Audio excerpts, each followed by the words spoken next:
Ambassador Thala walked through the long hallways of the diplomatic station with worry filling every step she took and her silver. Her hair moved behind her as she rushed toward the emergency meeting chamber where the council waited to hear her report about the humans and whether they would answer the call for help that the Velaran people had sent across the stars 3 days ago. When the Crothian invasion fleet had destroyed another 2 colony worlds and killed millions of innocent civilians who had no weapons to defend themselves against such overwhelming military force, Velaran species had lived in peace for over 2,000 years since. They had joined the Galactic Federation and learned to share space with other intelligent beings from across the galaxy, but peace had made them soft and unprepared for the brutal reality of war that now threatened to consume their entire era. Civilization, as the Crothian Empire expanded its territory through conquest and subjugation of weaker species who could not match their military might, Thala stopped outside the chamber doors and took a deep breath to calm her racing heart before she entered the room where 12 council members sat waiting in their ceremonial robes of deep blue and silver that marked them as leaders of their people, and their faces showed the same fear and desperation that kept Thala awake at night as she worried about the future of everyone she loved. The head counselor named Elder Vorn gestured for Thala to approach the center of the room where a holographic display showed the current positions of both the Crothian fleet and what remained of the Velaran defense forces, which looked pitifully small in comparison to the massive armada that advanced toward their homeworld with intentions that were clear, and terrifying. Thala began her report by explaining how she had traveled to the human embassy on the neutral station called Gateway 7, where representatives from all Federation species gathered to conduct diplomatic business and trade negotiations, and she had been surprised by how different the human facilities looked compared to the elegant and peaceful designs favored by most civilized species the humans had built. Their section of the station with thick metal walls and security checkpoints at every entrance and armed guards who watched everyone with eyes that seemed to look for threats in every shadow, and Thala had felt uncomfortable walking through those corridors that felt more like a military base than a diplomatic outpost. She had met with Ambassador Patricia Coleman, who was a human woman in her middle years, with short brown hair and eyes that were sharp and intelligent and seemed to calculate everything they observed, and Patricia had listened carefully as Thala explained the desperate situation facing the Velaran people and asked if humanity would consider sending military assistance to help defend against the Crothian invasion. Patricia had asked many questions about the Crothian fleet composition and their tactics and their goals, and Thala had answered as completely as she could, while wondering why the human ambassador seemed so interested in technical details rather than the moral obligation to help a peaceful species facing extinction. After nearly 2 hours of discussion, Patricia had stood and told Thala to wait while she contacted her government on Earth to present the request, and Thala had sat in the waiting area for almost 6 hours before Patricia returned with a simple message that humanity would send a fleet to assist in the defense of Valara, and that the ships would arrive within 1 week. Thala had felt relief wash over her like cool water on a hot day, and she had thanked Patricia repeatedly while the human woman simply nodded and said that humanity understood what it meant to face an enemy that wanted to destroy everything you held dear, and that they would not abandon allies who asked for help. Now, as Thala finished her report to the council, she saw mixed reactions on the faces of the elders, because while they were grateful for any assistance, they were also frightened by what they knew about humanity and the reputation that preceded them wherever they went in the galaxy. Shelder Vorn spoke in his deep and measured voice about how humans came from a world that other species called a Deathworld, where survival required constant struggle against predators and diseases, and natural disasters that would kill most civilized beings within days, and how that harsh environment had shaped humanity into something dangerous and unpredictable. Another council member named Elder Mira added that human history was filled with wars and conflicts and violence on a scale that made most Federation species uncomfortable to even discuss, and that humans had nearly destroyed themselves multiple times before they finally achieved enough unity to reach for the Star Stela. Listened to their concerns and understood them because she had studied human culture and history as part of her diplomatic training. And what she had learned had disturbed her deeply, with accounts of weapons that could destroy entire cities in seconds, and conflicts that killed millions over resources or ideology, or simple hatred between groups who looked slightly different from each other. But Thala also reminded the council that they had no other options, because their own military forces had been overwhelmed by the Crothian advance, and every other Federation species had declined to send help either, because they were too far away, or too afraid of provoking the Crothian Empire, or simply too focused on their own problems to care about the fate of one small civilization on the edge of explored space. The council debated for another hour about whether accepting human help was wise, or if it might create new problems in the future if humanity decided to demand payment for their assistance, or if they used this opportunity to establish a military presence in Veleron space that would be difficult to remove later. Finally, Elder Vorn called for a vote, and all 12 council members agreed that survival was more important than pride or fear, and that they would welcome the human fleet when it arrived, and hope that the rumors about human ferocity in battle were true, because only warriors from a Deathworld might have a chance against the Crothian war. Thala left the council chamber feeling exhausted and worried, because now all she could do was wait and hope that humanity would arrive in time, and that their ships would be powerful enough to make a difference against an enemy that had conquered dozens of worlds. She walked to her private quarters and sat by the window that looked out at the stars and thought about her family on Valara Prime, who were probably looking up at those same stars and wondering if help would come, or if they would soon be living under Crothian occupation with all the suffering that would bring. 3 days passed slowly, while Thala tried to focus on her work and prepare diplomatic protocols for greeting the human fleet when they arrived, but her mind kept wandering. 2 worst-case scenarios where the humans came too late, or brought too few ships, or decided that defending Valara was not worth the cost in human lives. In the 4th day, Lieutenant Maya burst into Thala's office with excitement on her face and announced that long-range sensors had detected spatial distortions consistent with ships preparing to exit faster than light travel at the edge of the Veleran system. Thala rushed to the observation deck, where she could see the viewport displays showing empty space that suddenly began to shimmer and ripple like water disturbed by rain, and then the human fleet emerged into normal space with a flash of exotic particles that made the sensors scream warnings about energy signatures far higher than normal. What Thala saw made her breath catch in her throat, because these were not the small patrol ships or modest cruisers she had expected, but massive warships that looked like they had been designed by people who understood that space combat was not a gentleman's game with rules and honor, but a brutal contest where only the strongest survived. The human vessels were covered in armor, plating that looked thick enough to stop anything, and their hulls bristled with weapons, batteries that pointed in every direction, and their engines glowed with power that seemed almost reckless in its intensity. 27 capital ships hung in space above Valara Prime in formation that spoke of discipline and training and readiness, and Thala realized that humanity had not sent a token force to satisfy diplomatic obligations, but had committed real military power to defending a species. They barely knew a communication request came through, and Thala accepted it with shaking hands, and suddenly she was looking at the face of Rear Admiral Jessica Hayes, who commanded the human fleet, and whose eyes held the kind of confidence that came from knowing exactly how dangerous you were, and not being afraid to prove it. Admiral Hayes introduced herself and her fleet and explained that they had come to defend Valara against the Crothian invasion, that they would establish a defensive perimeter around the planet while they waited for the enemy to arrive. Thala The Admiral offered whatever assistance the Veleran forces could provide, and Hayes smiled slightly and said that the best thing Valara could do was evacuate civilians from orbital facilities and prepare medical services for potential casualties, because when the Crothians arrived, there was going to be a fight. Admiral Jessica Hayes stood on the bridge of her flagship, the Indomitable, and watched as her tactical officers worked at their stations. With the practiced efficiency that came from years of training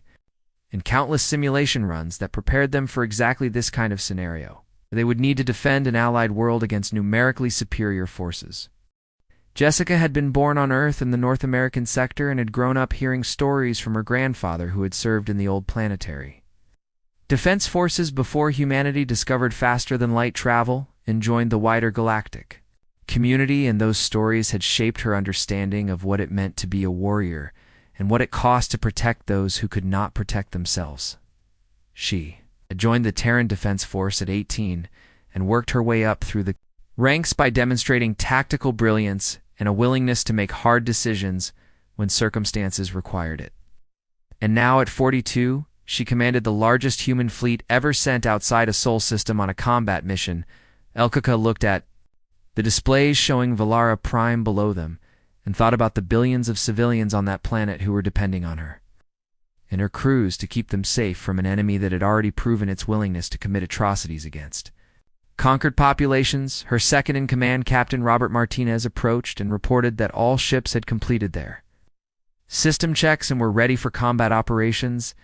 and that the fighter wings were prepared to launch on her command.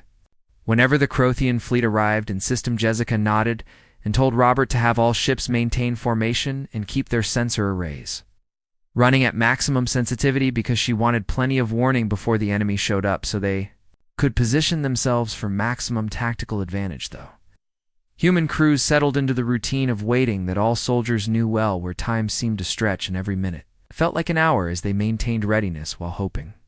the enemy would delay just a bit longer so they could prepare even more thoroughly down on Valara Prime. The civilian population watched the human warships overhead with a mixture of hope and fear, as while they were grateful for the protection, they also understood that the presence of such a large military force meant that battle was coming soon, and with it all, the death and destruction that war always. Brathila spent her time coordinating between the Velaran government and the human fleet, and she was impressed by how professional and focused the human officers were as they went about their preparations with none of the panic or uncertainty that had gripped the Velaran military leadership when the Crothian threat first became apparent. She had several conversations with Admiral Hayes over the communication channels, and each time she was struck by the calm confidence in the Admiral voice as she discussed tactics and strategy, as if defending planets against invasion fleets was just another day at the office rather than a desperate last stand against overwhelming odds. Jessica explained to Thala that human doctrine emphasized aggressive defense, where instead of waiting passively for the enemy to attack, they would move to intercept the Crothian fleet as far from Valara Prime as possible to minimize the risk of weapons fire reaching the planet's surface, even if shields held. This approach seemed dangerous to Thala because it meant the human ships would be operating far from the planetary defense platforms and repair facilities. But Jessica assured her that mobility and initiative were worth more than static defensive positions when facing an enemy with superior numbers too. Days after the human fleet arrived, the long-range sensors detected the Crothian armada entering the outer system and beginning their approach toward Valara Prime with the confidence of predators who had never met anything they could not overwhelm through sheer firepower. And mass, the Crothian fleet consisted of 24 capital ships, each larger than anything in the human formation, plus numerous support vessels and troop transports that carried the ground forces they would use to occupy Valara once they had destroyed the orbital defenses. Jessica studied the sensor data and noted how the Crothians were advancing in a standard formation that prioritized concentration of force over flexibility, and she smiled slightly because rigid tactical doctrine was a weakness that could be exploited by commanders willing to take risks and try unconventional approaches. She ordered her fleet to advance toward the enemy at maximum acceleration, and her ships leaped forward with thrust profiles that would have killed most alien species, but humans had evolved under higher gravity than average and could tolerate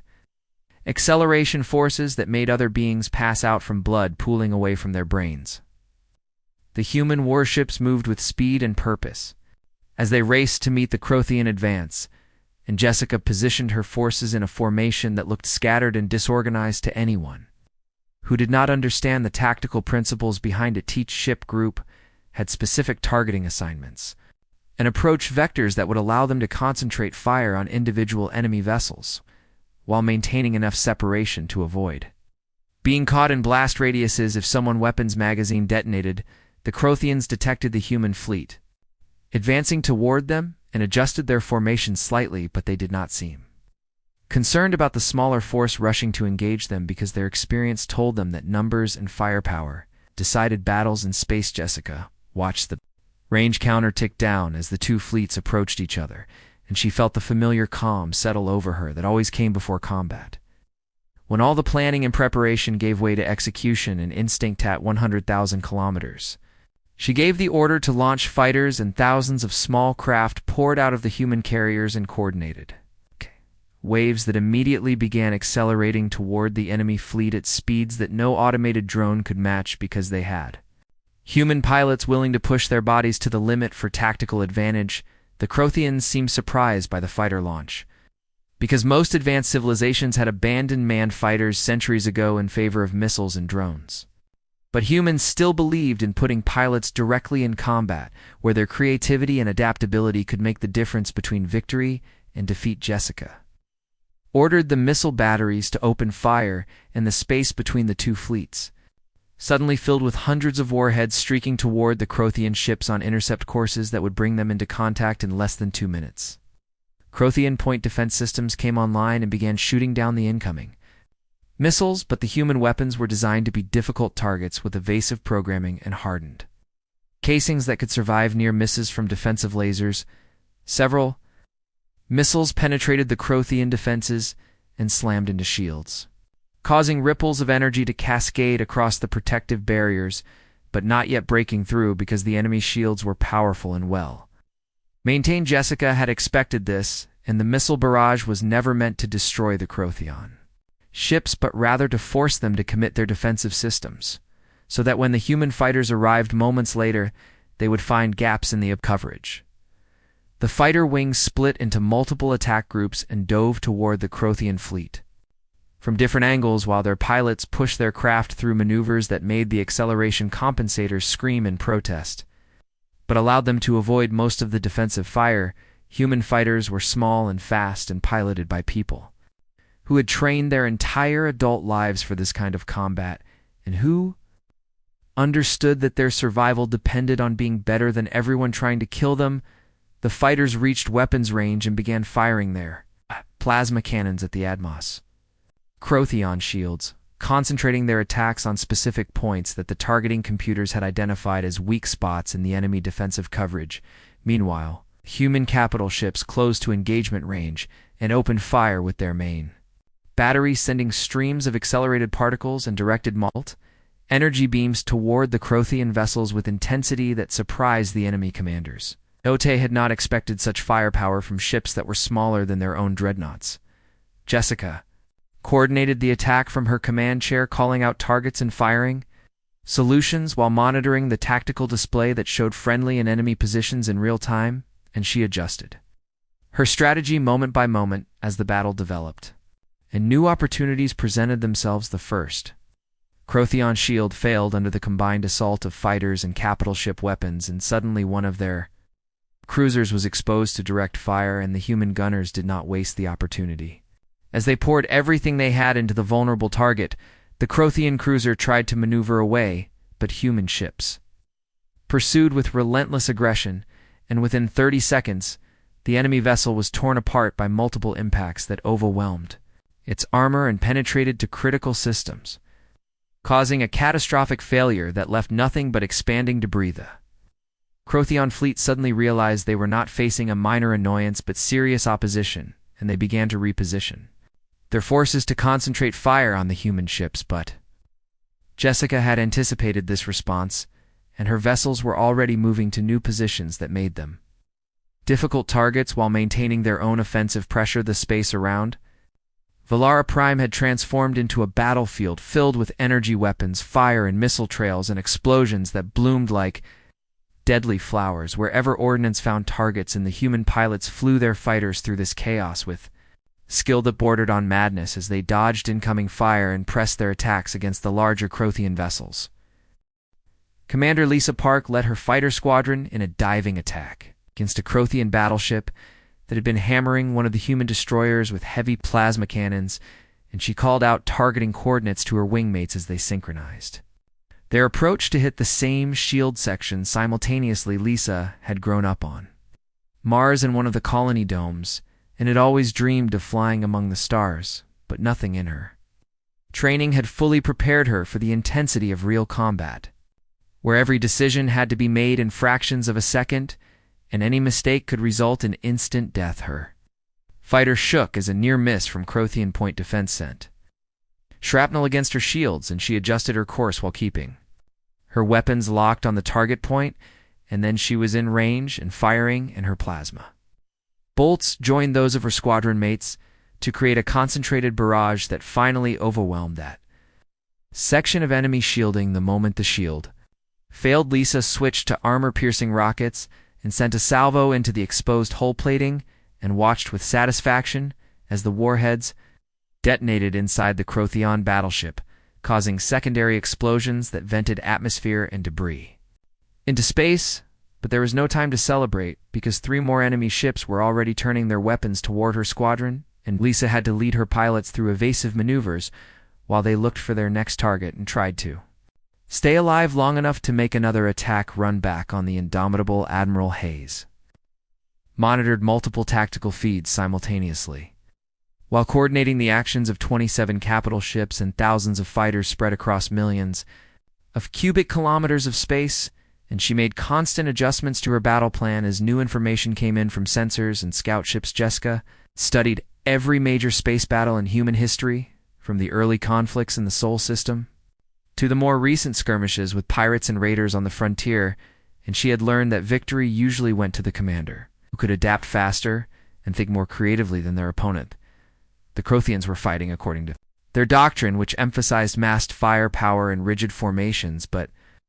Jessica was using fluid tactics that kept her ships moving in concentrated force at unexpected points before the enemy could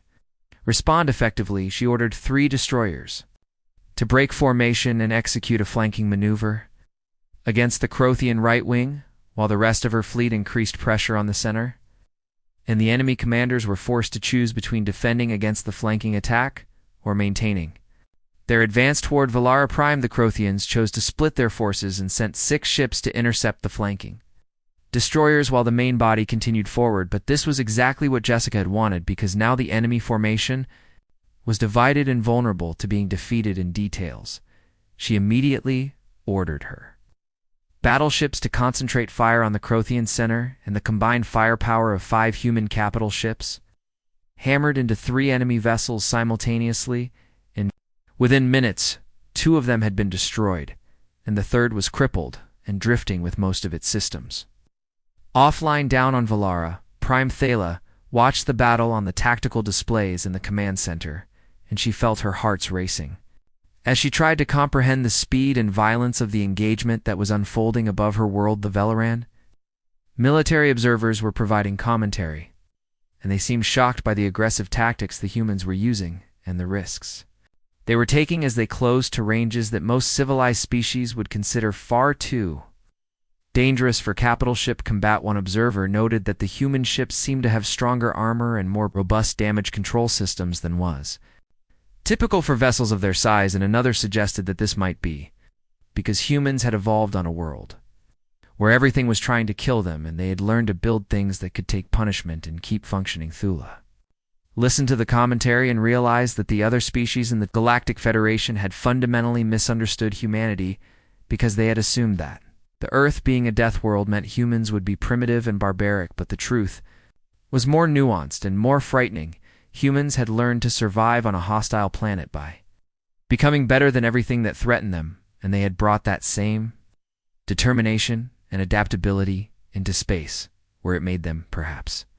the most dangerous military force the galaxy had ever seen, not because they had the best technology, but because they knew how to use what they had with maximum effectiveness. The battle continued for another 2 hours as the human fleet systematically dismantled the Crothian formation using tactics that combined firepower with maneuver and unpredictability, and slowly the balance shifted as more enemy ships were destroyed or damaged beyond combat effectiveness. Jessica noted that the Crothian flagship was beginning to fall back, and she immediately ordered her fastest ships to pursue, because she knew that If the enemy command ship escaped, it might rally the surviving vessels for another attack. 3 human cruisers broke formation and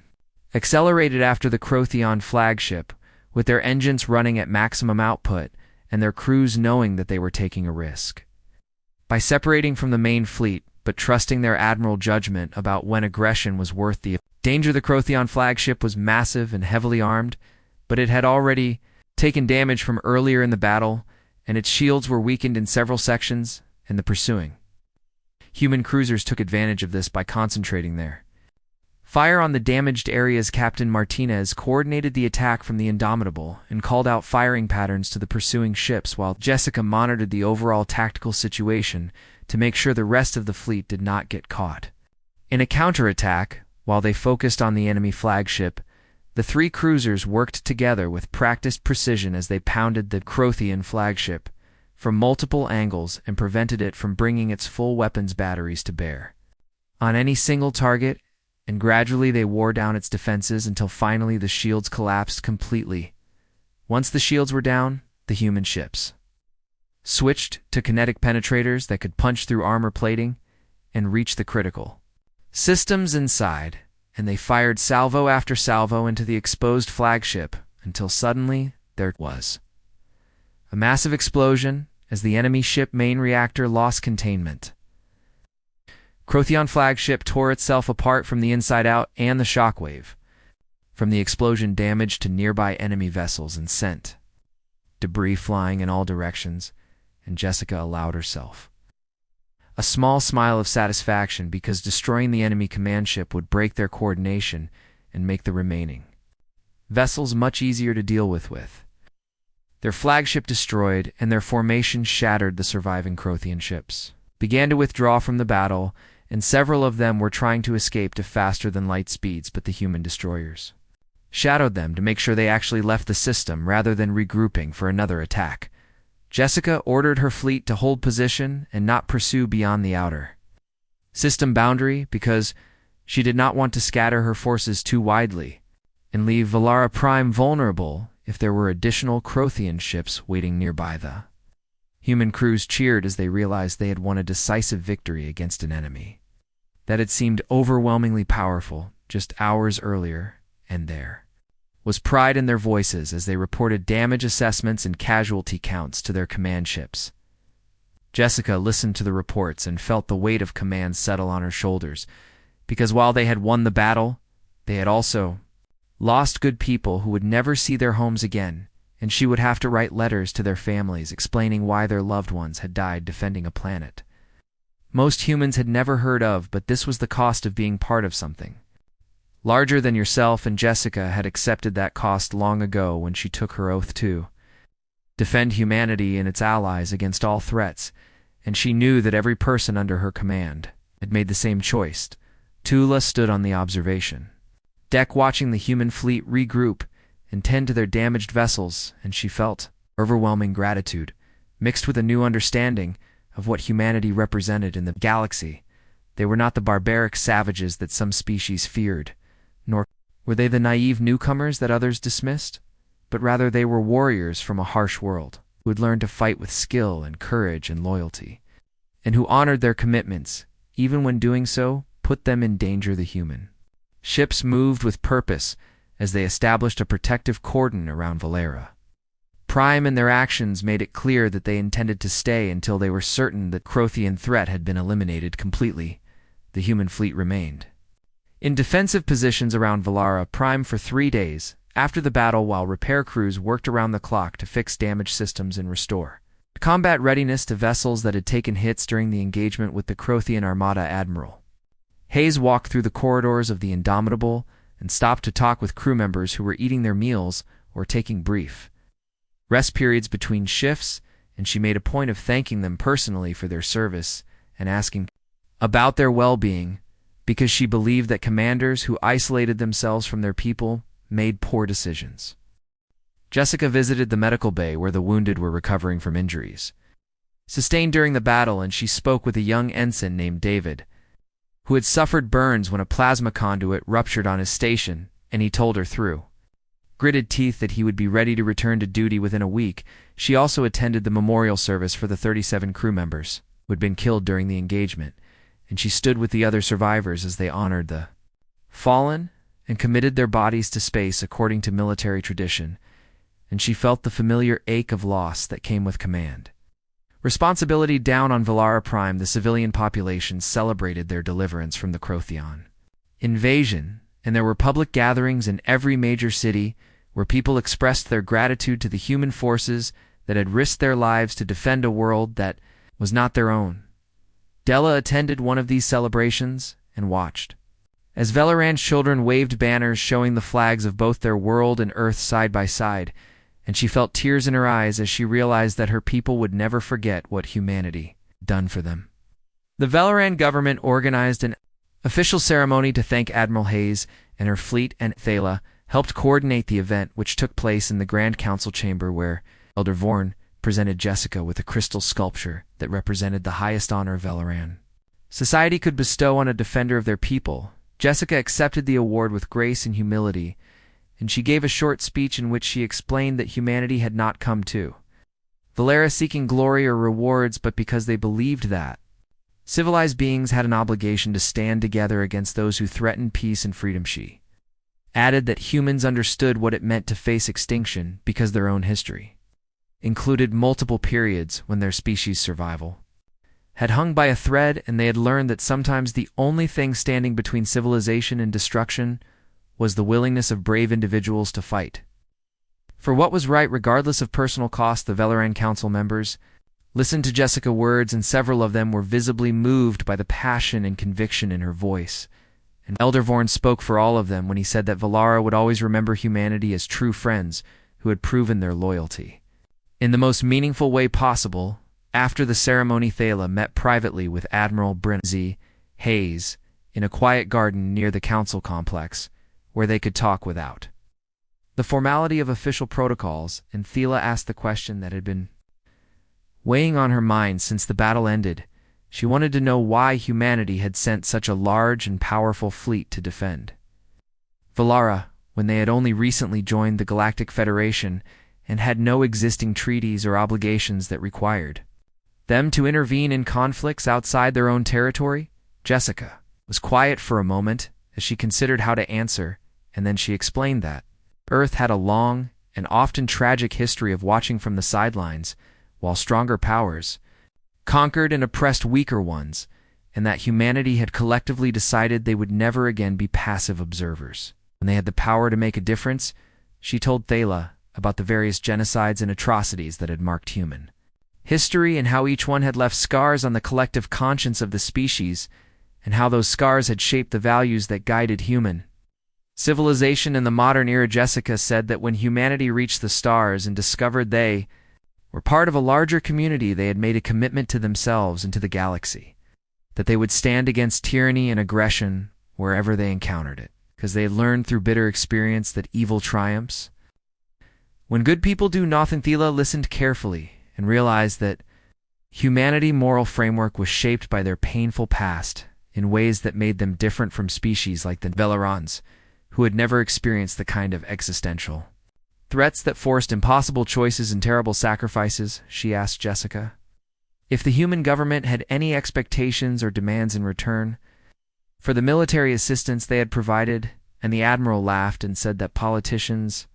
always had expectations, but that the military simply did its job regardless of what deals might be made in diplomatic chambers. Jessica did mention that humanity would appreciate being able to establish a small embassy on Valara Prime and perhaps negotiate trade agreements that would benefit both civilizations. But she emphasized that these were requests, not demands, and that Valara was free to accept or decline without affecting the friendship between their Peoplistula, assured her that the Velaran government would be happy to discuss closer ties with humanity, and that there was already widespread public support for stronger relations with the species that had saved them from conquest. Over the following weeks, the human fleet gradually departed from Valara Prime as repairs were completed and ships returned to their normal patrol assignments. But Admiral Hayes left behind a small task force of 4 destroyers that would remain in the system for the next 6 months to ensure the Crothians did not attempt another attack, Jessica also arranged for human military advisors to work with the Velaran defense forces to help them develop more effective tactics and strategies for defending their territory, because she believed that the best way to ensure lasting peace was to make potential aggressors understand that attacking Valara would be costly and difficult. Fella worked closely with the human advisors and was impressed by their professionalism and their willingness to share knowledge and expertise without a condescension or arrogance, and she noted that the Velaran officers who trained with them quickly gained confidence and competence. The relationship between Valara and humanity continued to develop and strengthen as trade missions were exchanged and cultural programs were established in young. Velarans began studying at human universities while human researchers came to Valara to learn about the unique biological and technological achievements of Velaran civilization. News of the battle spread throughout the Galactic Federation, and other species began to view humanity with new respect, tinged with caution, because the defeat of a Crothian invasion fleet by a numerically inferior force was unprecedented in recent galactic history. Some species worried that humanity might become militarily dominant and use their power to impose their values on others. But those who knew humans better understood that while they were formidable warriors, they were also deeply committed to principles of self-determination and non-interference in the internal affairs of other civilizations. Crothian Empire withdrew from the border regions near Velaran space and did not attempt any further aggression against Federation members for several years, because their military leadership had analyzed the battle reports and concluded that fighting humans was far more costly than they had anticipated. Admiral Hayes returned to Earth, where she was promoted and given command of the entire Terran Defense Force, its Outer Rim fleet, and she continued to advocate for strong defensive alliances with other Federation species because she believed that collective security was the best way to prevent Warsala. Remained as Velaran ambassador and became one of humanity's strongest advocates in Federation politics, and she worked tirelessly to build bridges between Earth and other civilizations and to promote understanding of human culture and values. She often reflected on how her initial fear and uncertainty about seeking human help had been transformed into deep respect and friendship, and she realized that the galaxy was changing in ways that previous generations could never have imagined. Humanity had brought new energy and new ideas to the Galactic Federation, and while their methods were sometimes unconventional and their attitudes were often challenging to more traditional species, there was no denying that they had proven themselves as reliable allies and formidable defenders of freedom. The story of the defense of Valara Prime became part of both human and Velaran's cultural heritage and was told and retold in various forms as an example of what could be achieved when different species worked together against common threats. Children on both worlds grew up hearing about the battle, and many of them were inspired to pursue careers in the military or diplomatic service so they could contribute to maintaining the peace and friendship that had been forged through shared struggle. 5 years had passed since the battle that saved Valara Prime, and the galaxy had changed in ways both subtle and profound as humanity continued to integrate into the Galactic Federation and establish themselves as a significant military and diplomatic presence in the explored regions of Spicella. Stood on the observation deck of the new joint Velaran and human research station that orbited the third moon of Valara and watched as ships from both civilizations moved through the busy traffic patterns that had developed around this center of scientific cooperation. The station housed over 5,000 researchers and support staff from a dozen different species and had become one of the premier locations for studying advanced propulsion systems and defensive technologies that could benefit all Federation members. Stella had been appointed as the Director of Diplomatic Affairs for the station, and she spent her days facilitating cooperation between different species and helping to resolve the inevitable conflicts that arose when beings with vastly different cultures and values tried to work together on complex projects. She had just finished a meeting with a group of human engineers who were collaborating with Velaran biologists on a project to develop regenerative medical treatments based on principles observed in Velaran cellular biology, and she was pleased by how well the two groups worked together despite their obvious differences. The humans brought energy and creativity to the research, while the Velerans provided patience and attention to detail, and together, they were making progress that neither group could have achieved alone. As Thala walked through the station corridor, she passed people from many worlds and heard conversations in multiple languages, and she felt pride in what they had built here in the aftermath of the crisis that could have destroyed her civilization. The relationship between Valara and humanity had become a model for other species in how to develop meaningful partnerships based on mutual respect and shared interests, rather than simple economic transactions or temporary military alliances. Admiral Hayes had retired from active military service 2 years earlier and now served as a special advisor to the Federation Security Council, where she provided insights on defense strategy and helped coordinate responses to emerging threats. Jessica visited the research station occasionally to check on projects that had military applications, and Thala always made time to have lunch with her old friend and discuss the state of galactic affairs during her most recent visit. Jessica had told Thala that the Galactic Federation was facing new challenges as exploration pushed into previously unknown regions of space, where contact with new civilizations sometimes led to misunderstandings and conflict. She explained that humanity had proposed creating a rapid response force that could deploy quickly to trouble spots and provide security, while diplomatic solutions were negotiated and several other species had agreed to contribute ships and personnel to this joint force. Thala thought this was an excellent idea because it would give the Federation a way to respond to crises without having to rely on any single species, and it would strengthen the bonds between member civilizations through shared military service. The Rapid Response Force was still being organized, but already there were training exercises being conducted at facilities throughout Federation space, and Thala had attended one such exercise where she watched human pilots training alongside Velaran crews and pilots from 3 other species. What impressed her most was how the humans adapted their teaching methods to accommodate the different learning styles and physical capabilities of each species, and how they emphasized teamwork and mutual support rather than individual glory. Commander Lisa Park, who had distinguished herself during the Battle of Valara Prime, was now in charge of the fighter training program for the Rapid Response Force, and she had developed a reputation as a demanding but fair instructor who pushed her students to exceed their perceived limitations. Jill had interviewed Lisa for an article she was writing about the development of joint military forces, and the commander had explained that the key to effective multi-species cooperation was building trust through shared experiences and mutual respect. Lisa said that when pilots from different worlds flew together in combat simulations, they quickly learned to rely on each other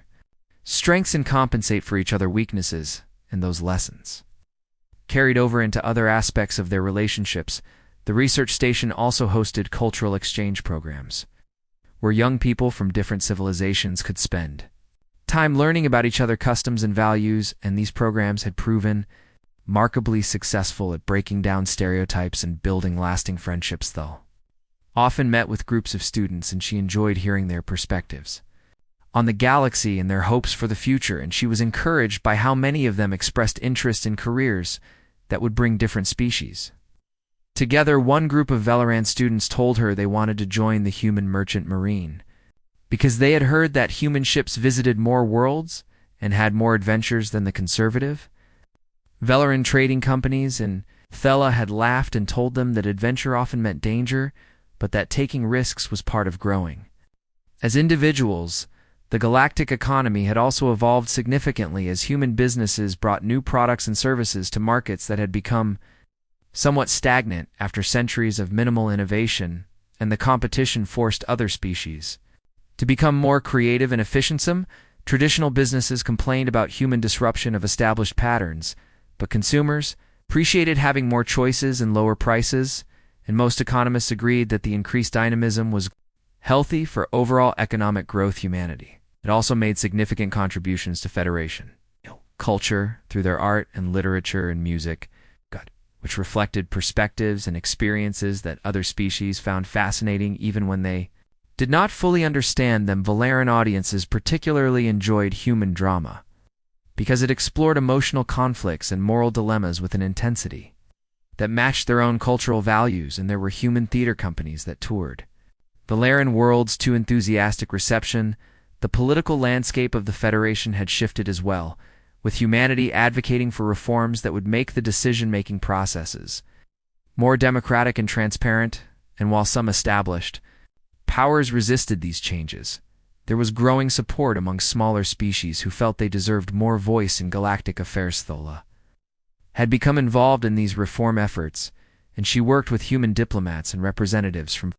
other progressive species to build coalitions that could push for meaningful changes too. Federation governance structures was slow and often frustrating work because changing institutions that had existed for thousands of years required patience and persistence, but Thala believed it was important, and she drew inspiration from human history, which showed that determined reformers could eventually overcome resistance to necessary changes. The security situation in the galaxy had also improved. As the Crothian Empire continued to avoid confrontation with Federation forces and focused on internal matters, and several other aggressive civilizations had moderated their behavior after observing what happened when humans were provoked. There were still pirate attacks and border skirmishes and occasional conflicts between minor powers, but the major wars that had characterized previous centuries seemed to be declining in frequency and intensity. Some analysts credited this to the deterrent effect of human military capabilities, while others argued that economic integration and cultural exchange were creating incentives for peace, but most likely it was a combination of factors working together to make war less attractive as an option. Thala stood at the viewport watching a human cargo ship dock at the station loading bay, and she thought about how much her life had changed since that desperate day 5 years ago, when she had traveled to the human embassy to beg for help. She had been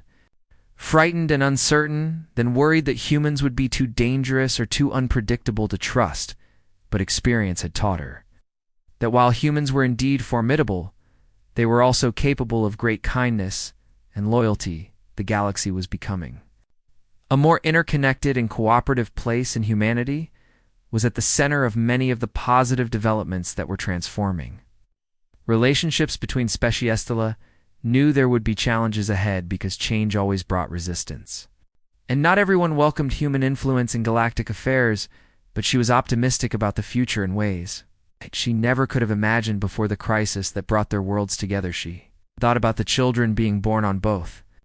Valara and Earth, who would grow up in a galaxy where cooperation between species was normal and expected rather than rare and remarkable. Those children would inherit a better future because people from different worlds had chosen to stand together against threats and work together to build something greater than any single civilization could achieve. Thala returned to her office and reviewed the schedule for the next week, which included meetings with research teams and visiting dignitaries, and a video conference with Admiral Hayes about a new proposal for expanding the Rapid Response Force. It was busy and demanding work, but Thala loved it because she was helping to shape the future of galactic civilization and contributing to building lasting peace between species. She pulled up the latest reports from the joint military exercises and smiled when she saw that mixed human and Valerian crews were consistently outperforming single-species teams in complex scenarios. This was exactly what they had hoped to achieve when they started these programs, and it proved that diversity could be a source of strength rather than weakness when people were willing to learn from each other. As the station lights dimmed to simulate evening, Thala walked to the viewing gallery where she could see Valara Prime hanging in space below, and she thought about all the people on that world who were living their lives in peace and safety because humans had answered their call for help. She also thought about Earth and the billions of humans who were pursuing their dreams and building their civilization while also taking on responsibilities as defenders of freedom and justice. In the wider galaxy, the future was uncertain, as it always was, but Thala believed that as long as different species continued to work together, support each other, they could overcome whatever challenges lay ahead.